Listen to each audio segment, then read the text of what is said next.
Pendant des décennies, nous avons cru que la limite du système solaire était un vide silencieux, une frontière froide et statique où l'influence du Soleil se limitait simplement à dissiper. Mais lorsque les sondes voyageaient franchir cette limite invisible, elles découvrirent quelque chose de totalement différent. Un véritable mur de feu, une région de plasma surchauffé à plus de 50 000 Kelvin, marquant le point précis où s'achève le domaine solaire et commence l'espace interstellaire. Et, plus surprenant encore, cette découverte non seulement redéfinit la carte cosmique, mais révèle aussi que la frontière de notre système est vivante, pulsante et bien plus complexe que n'importe quel modèle scientifique ne l'avait prédit. Tout a commencé en 1977, lorsque la NASA a lancé les sondes Voyager avec un objectif clair: explorer les géantes gazeuses, puis poursuivre son exploration vers l'inconnu.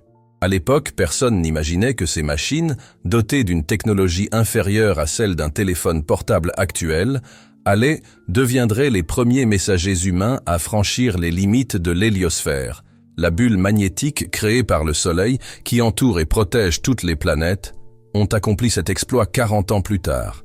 Et ce qu'ils ont transmis à la Terre a stupéfié les scientifiques. En atteignant la frontière du Soleil, Voyager 1 et Voyager 2 ont toutes deux enregistré une brusque augmentation de la température du plasma environnant, une hausse de plusieurs dizaines de milliers de degrés en quelques instants. Cette région, poétiquement surnommée le mur de feu, n'est pas composée de flammes, mais de particules énergisées par la collision entre le vent solaire et le plasma interstellaire. En termes simples, c'est comme si deux flux d'énergie cosmique, collision de face, elles compriment et réchauffent tout ce qui l'entoure.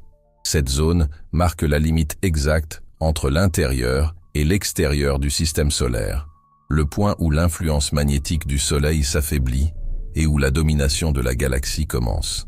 La surprise fut immense car, jusqu'alors, les modèles théoriques prévoyaient une transition douce, presque imperceptible. Or, les sondes Voyager ont détecté une intense turbulence, un véritable champ de bataille énergétique. Le vent solaire, se déplaçant à plus de 1,5 million de kilomètres par heure, décélère brutalement au contact du plasma interstellaire, créant des ondes de choc et déformant le champ magnétique solaire. La température mesurée a atteint des valeurs comprises entre 30 000 et 50 000 Kelvin, suffisantes pour transformer les atomes en un plasma hautement ionisé. Pourtant, l'espace y demeure presque vide, moins d'une particule par centimètre cube. C'est un paradoxe physique, une chaleur extrême dans un environnement quasi dépourvu de matière. Les ingénieurs de la NASA ont suivi chaque relevé avec stupéfaction. Voyager 1 a franchi l'héliopause en 2012, à une distance de 121 unités astronomiques, soit environ 18 milliards de kilomètres du Soleil. Pour se représenter cette distance, cela équivaudrait à parcourir plus de 1000 fois la distance Terre-Soleil. 6 ans plus tard, Voyager 2 a réitéré cet exploit, confirmant les mesures et prouvant que le mur de feu est bien réel. Mais un phénomène encore plus intrigant a été observé. L'intensité des particules et le comportement magnétique enregistré suggèrent que la limite de l'héliosphère n'est pas une frontière fixe, mais un organisme en mouvement qui se dilate et se contracte au gré des cycles solaires. Cette découverte a profondément modifié notre compréhension du rôle du Soleil dans l'équilibre du système solaire. L'héliosphère n'est pas qu'une simple bulle de vent solaire. C'est un bouclier naturel qui nous protège des rayonnements cosmiques provenant de la galaxie.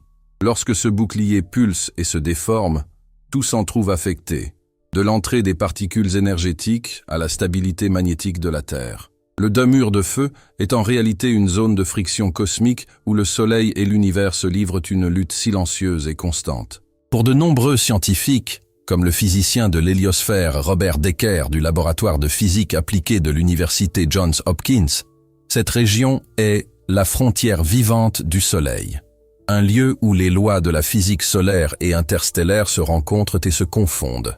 Et chaque nouvelle donnée transmise par les sondes Voyager révèle que cette frontière est plus dynamique qu'on ne l'imaginait.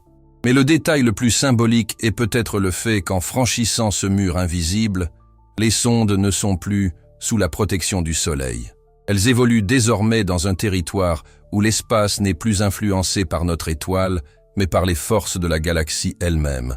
Chaque donnée qu'elle renvoie, même aujourd'hui, à puissance minimale, offre un aperçu direct de ce qui existe au-delà du nid solaire. C'est à ce stade que se pose la question à laquelle personne ne peut répondre pleinement. Qu'y a-t-il réellement au-delà de ce mur de feu? Ce que les sondes voyagées ont découvert en le traversant et ce qu'elles continuent de découvrir pourrait changer non seulement notre compréhension du système solaire, mais aussi ce que signifie être à l'intérieur ou à l'extérieur de celui-ci. Car si le Soleil possède une frontière vivante, pulsante et incandescente, qu'est-ce qui nous attend vraiment de l'autre côté, dans l'immensité froide et inexplorée de l'espace interstellaire? Le voyage des sondes. Voyager n'a pas seulement révélé le mur de feu qui limite l'influence du Soleil. Il nous a aussi contraints à repenser tout ce que nous croyions savoir sur le fonctionnement du cosmos, et plus directement, sur la fragilité de la vie sur Terre. Car ce qui semblait n'être qu'une frontière lointaine et symbolique s'est révélé être un véritable bouclier, un champ dynamique qui nous protège quotidiennement d'une tempête invisible qui balaie la galaxie, le rayonnement cosmique. Les données recueillies par les sondes voyagées ont montré que l'héliosphère, cette bulle magnétique qui entoure le système solaire, agit comme une barrière, déviant une grande partie des particules de haute énergie provenant de l'espace interstellaire. Sans elle, le flux de rayonnement atteignant la Terre serait si intense qu'il rendrait la vie telle que nous la connaissons impossible. C'est ce bouclier solaire, alimenté par l'énergie du Soleil, qui empêche les rayons cosmiques d'atteindre directement notre atmosphère et cause mutations génétiques massives, pannes électroniques dans les satellites et même des dommages mortels pour les futurs astronautes. Voici le fait qui a le plus surpris les scientifiques. L'héliosphère est instable. Elle se dilate et se contracte comme un poumon cosmique au rythme des cycles solaires de 11 ans. Lorsque le Soleil est le plus actif, avec des tempêtes solaires, des éjections de masse coronale et des vents plus intenses, la bulle se gonfle, repoussant ses limites vers l'extérieur. Mais lorsque l'activité diminue, l'héliosphère se contracte, laissant passer davantage de rayonnement interstellaire. Autrement dit, la sécurité de la Terre dépend directement de la respiration magnétique du Soleil. Robert Berman, chercheur au laboratoire d'astrophysique de Los Alamos, a décrit ce phénomène avec précision. L'héliosphère est notre bouclier invisible. Lorsqu'elle palpite, l'univers entier respire avec nous. Cette affirmation, à la fois poétique et scientifique, reflète une réalité troublante. L'espace n'est pas un vide absolu, mais un océan d'énergie en perpétuel conflit.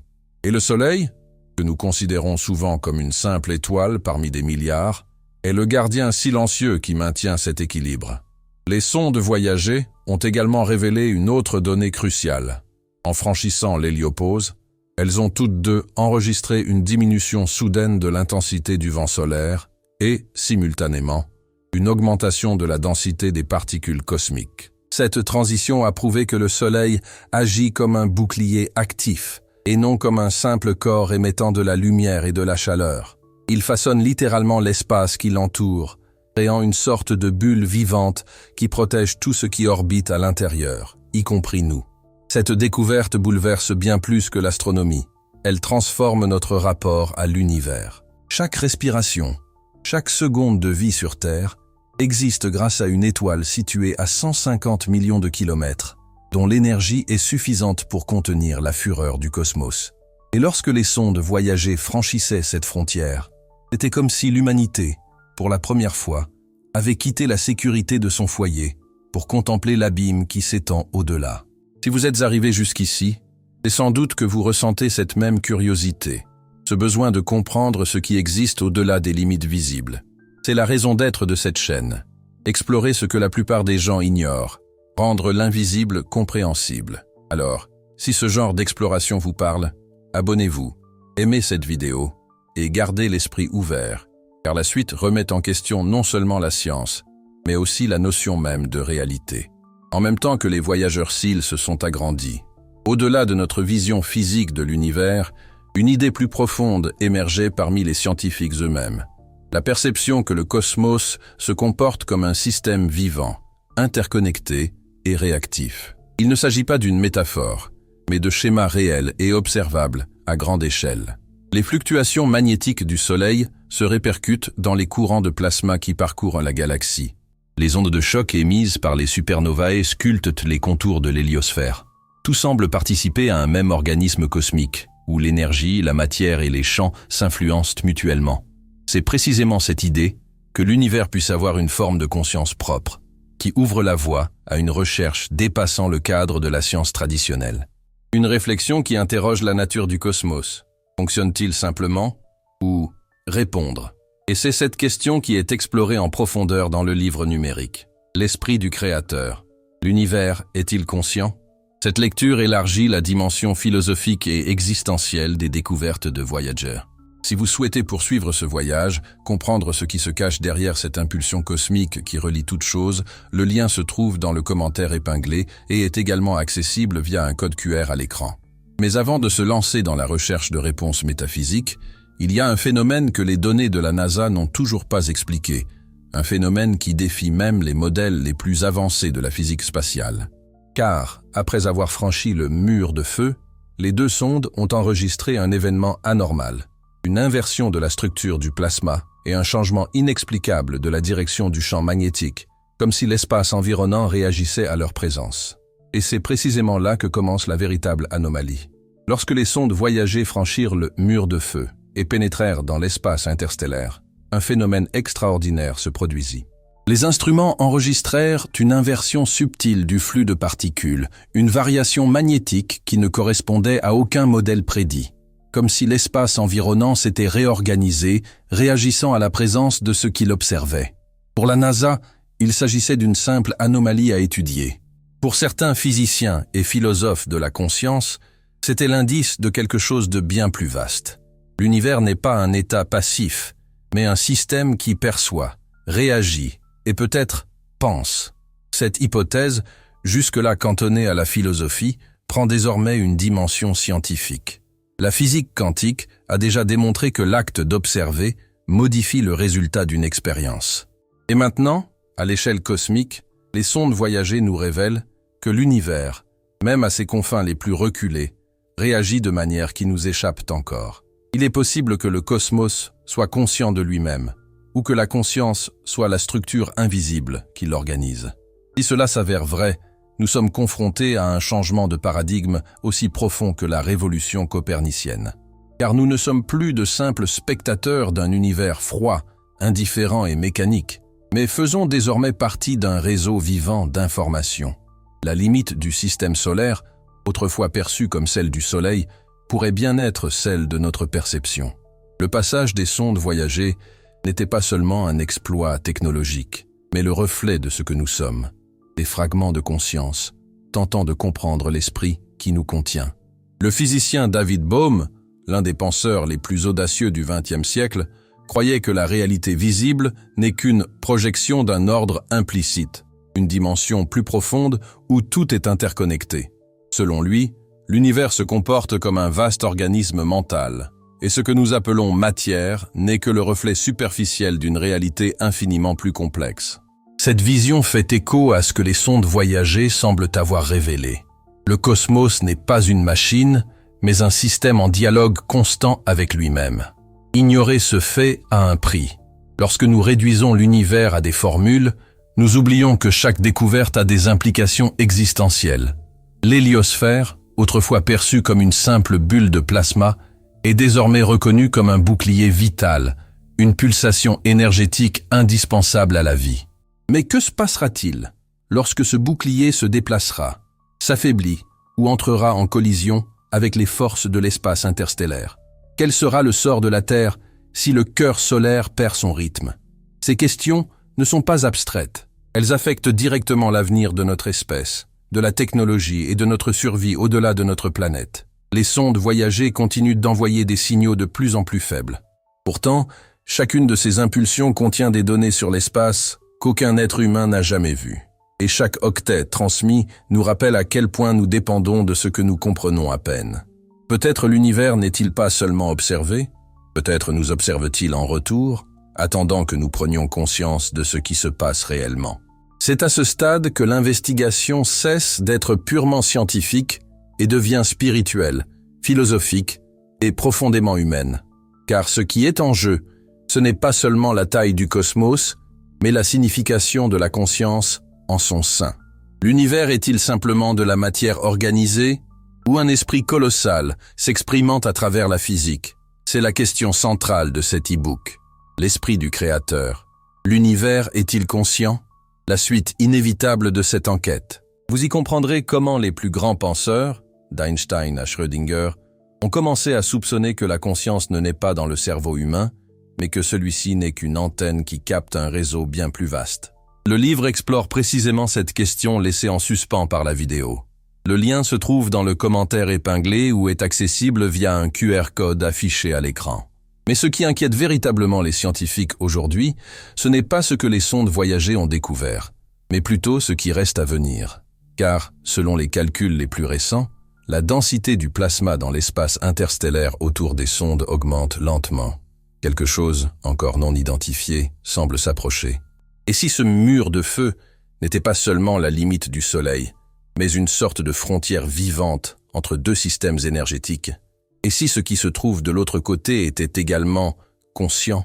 Peut-être l'univers n'a-t-il jamais été un vide à explorer, mais un esprit qui attendait d'être compris. Si cette idée vous interpelle, vous dérange, ou vous fait voir le ciel autrement, c'est que vous avez déjà commencé à entrevoir les véritables enjeux. Alors, si vous êtes arrivé jusqu'ici, abonnez-vous, aimez cette vidéo et laissez un commentaire. Non pas pour susciter l'engagement, mais parce que le débat sur la réalité et la conscience doit se poursuivre. Car le silence à l'extérieur ne signifie pas forcément une absence de réaction. Il se pourrait que ce soit l'univers qui attend la prochaine question.